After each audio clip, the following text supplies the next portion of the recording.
Well, good morning to you. It's a beautiful sunny day here in the UK, and it's unseasonably warm. And as we can expect, I suppose, now in the world, everything is a bit unseasonal. Nothing sort of fits into place anymore, does it?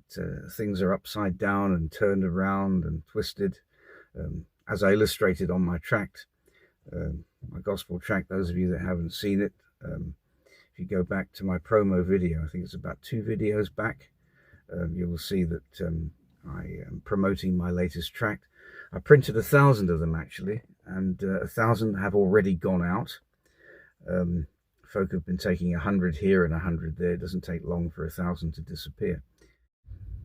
Those of you that are interested, please go to the video, and you can order from the description box, which will be in this video, and also you can donate to the postage, packaging costs, and cost of the channel and the whole bit, as the Lord leads you. I don't put any specific price on the tracts. People often say to me, how much are they? In the UK, they actually cost me, I think it's £200 for 1,000. So people work it out from that. It's up to them. And the Lord so far has provided for, I think it's 5 or 6 prints now of variations of the tract. And it's important that we get the gospel out, isn't it? Just to also say, well, I don't want to waffle on too long before I give you the message. I'm actually sitting in my garden.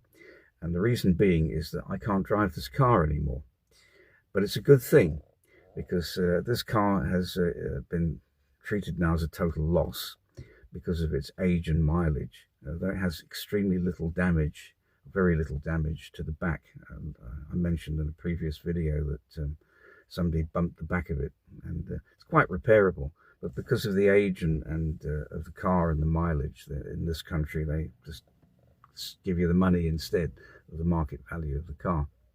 But the Lord has blessed me, and I'm able now to obtain a new vehicle, which I hope to be doing on Monday. And so that the Lord has provided, and he continues to provide. So that's a wonderful thing. But getting to the message, as you often hear some people say, that's not what I'm on here for. So I'm on here to tell you, or to share with you, I should say, rather than tell you, that we are in very perilous times. Now, what a statement to make. I've stated the obvious. We're in very perilous times. But I was thinking about lies this morning. Lies that are told, that come out of the mouth so easily of men.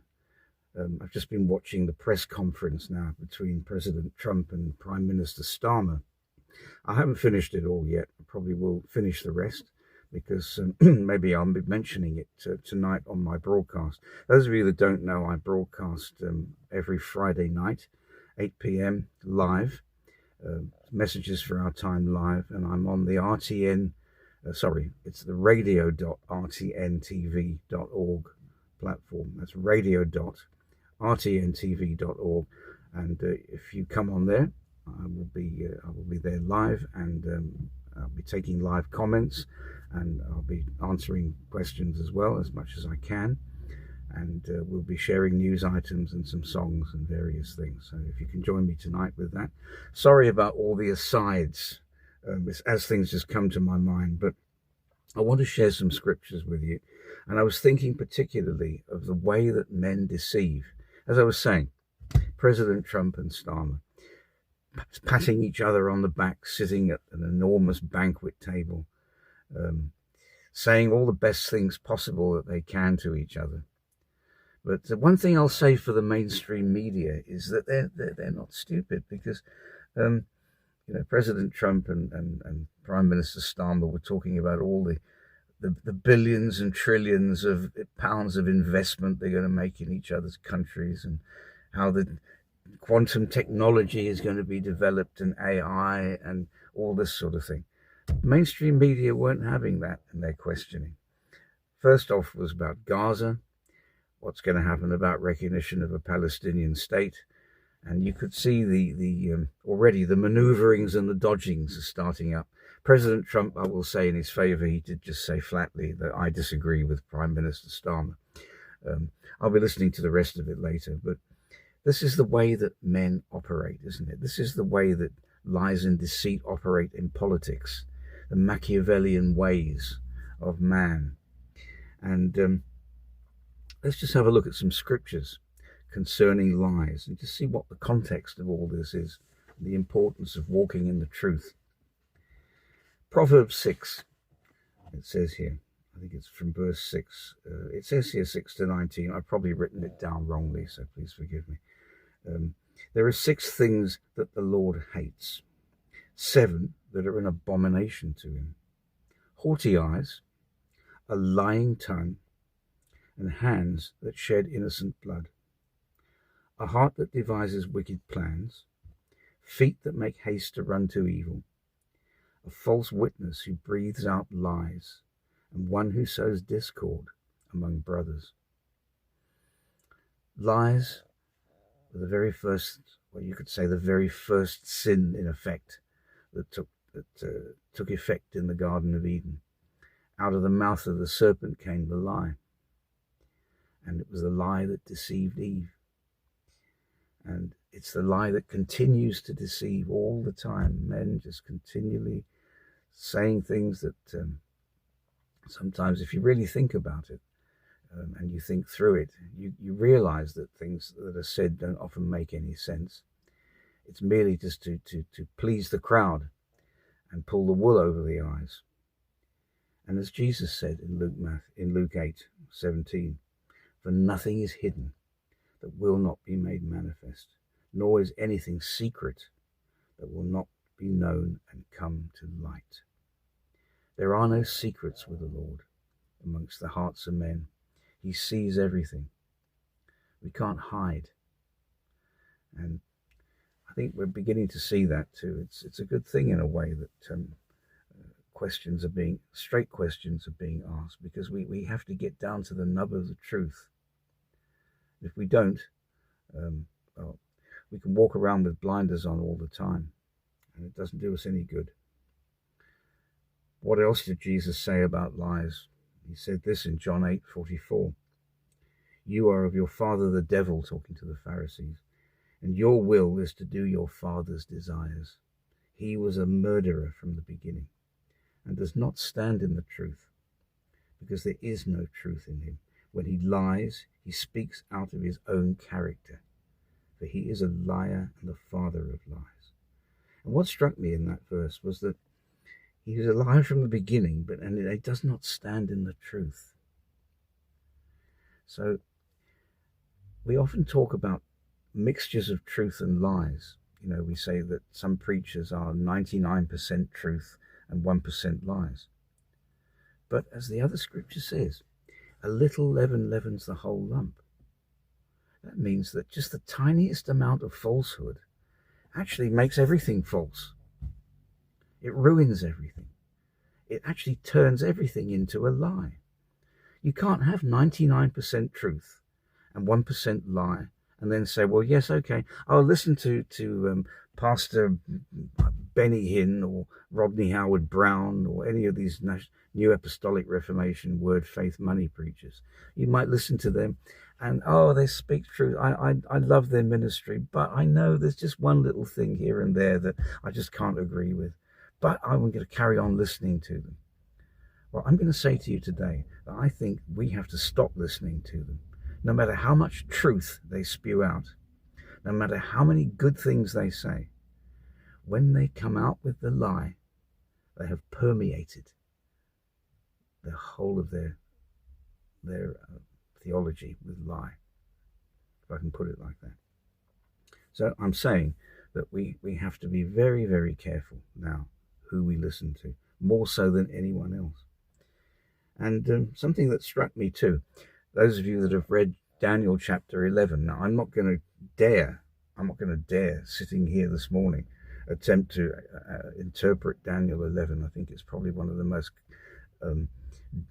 difficult passages in the Bible, certainly the most intricate of prophecies, and certainly relating back to its historical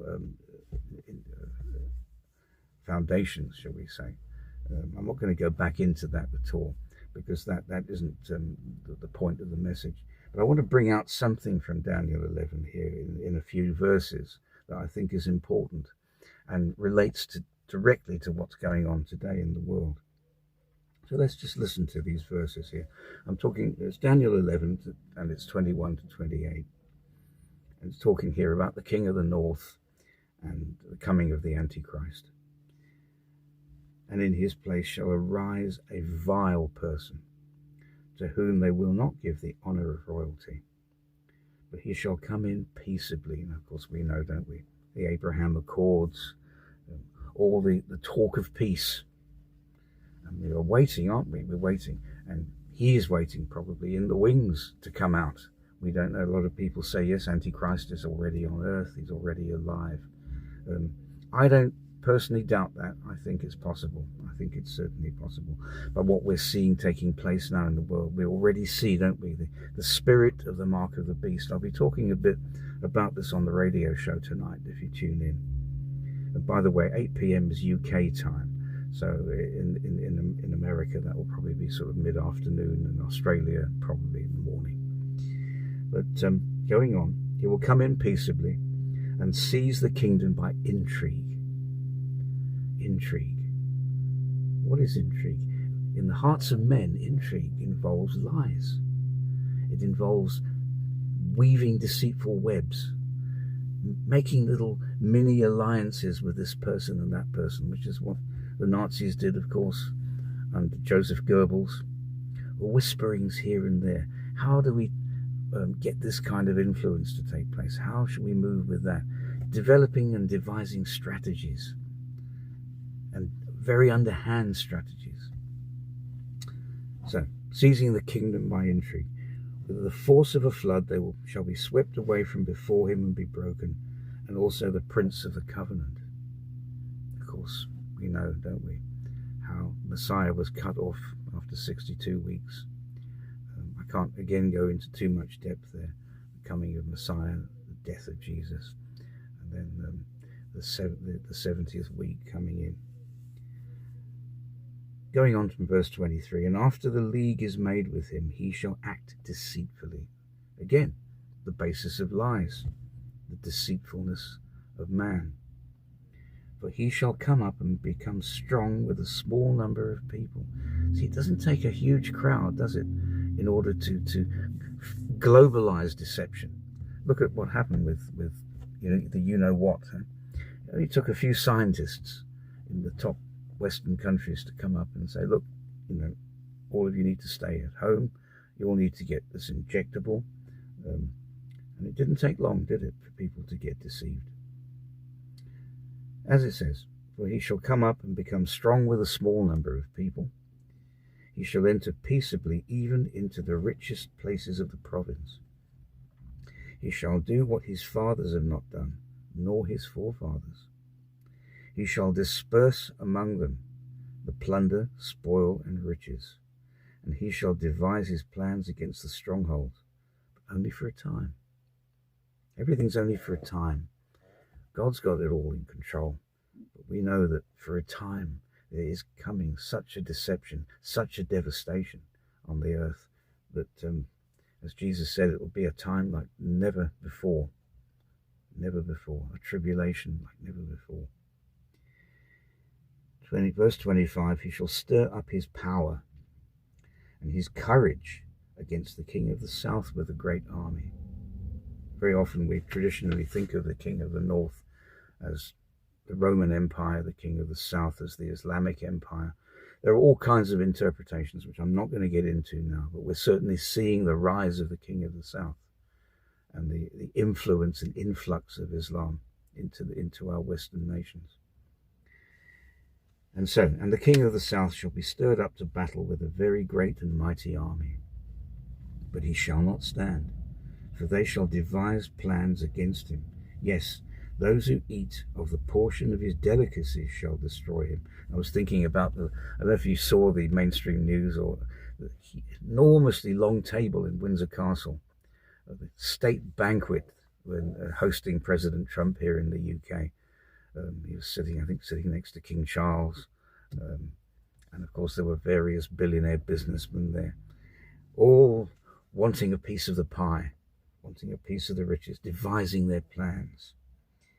And it goes on to say something interesting here. His army shall be swept away, and many shall fall down slain.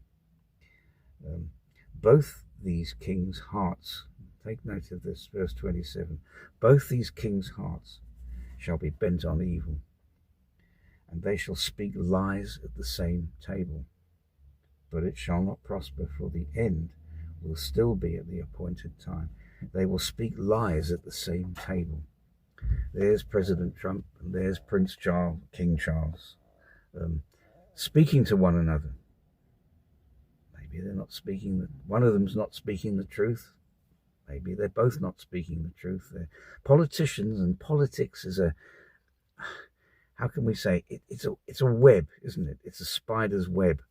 You know, we want to get something out of the other party, and they want to get something out of us. And the only way to do that is a twist of words. You know, you make a little promise here and a little promise there. Then it doesn't come off. As President Trump was also saying today, that he was very disappointed that with Putin. Putin had let him down, he said.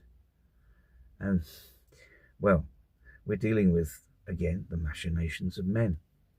Speaking lies at the same table. Don't we have to be careful who we sit with, what tables we sit at? Whose tables? Are we sitting at the tables of truth, or are we sitting at the tables of deception? Remember that. Going back to that point I made earlier on, that the little leaven leavens the whole lump. We tend to concentrate on the little bit, but we forget that once it's been poisoned, the whole thing has been poisoned. Throw the whole thing away. Throw out the word faith money preacher. Throw out the deceiver. Make sure that your focus is only on the purity of the Word of God. Not on me, not on any YouTuber, no one, because we'll fail. And we all have that tendency to fail. But we need to be careful about the table that we sit at in these days. So I'll leave that with you this morning. And as I said, tonight, radio.rtntv.org. I do hope you can join me. I'm be blatantly honest and say that I'm migrating you across to me on that platform. And of course, there are times I could be live here on YouTube as well. I haven't actually done that yet, but with the radio show, it gives me a little bit more scope to add bits and pieces in, and various different topics can come up, and then we can interact like that. Whereas with the videos, they would be going on far too long if we did that. So I just pray for a blessed day, a blessed weekend for you. And I just again give thanks to the Lord for his provision. Have a blessed day.